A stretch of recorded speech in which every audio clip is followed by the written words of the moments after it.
when we had these troubles, financial hardship, and realized our mess, I don't know, I feel like I kind of went into that mode of when my parents were resourceful, where they didn't look at what they didn't have, they looked at what they did have. And, what can my feet do? What can my hands do? What can my mind do? Anything that's at our disposal. And I think couples out there, I mean, you're listening to this because you don't just want to make money, you want to make a life, build a life with the people that you love.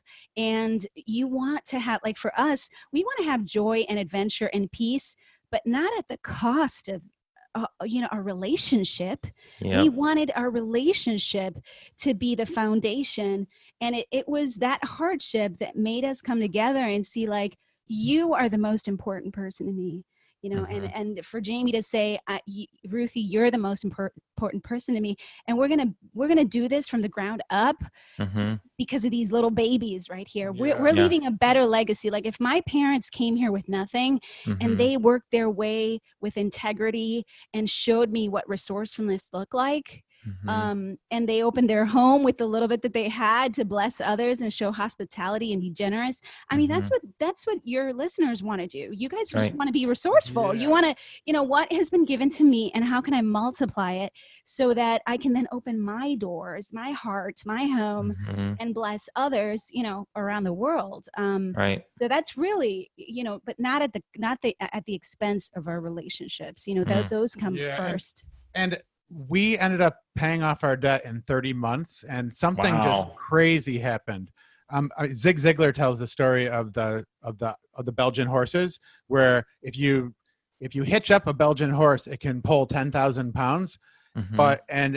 So two Belgian horses can each pull 10,000 pounds. But if you connect them together, they can pull 25,000 pounds. And if you teach them to thrust at the same time, they can pull like 50,000 pounds or something crazy like that. And it was just like the power in a mastermind group when you have all these ideas and inspiration.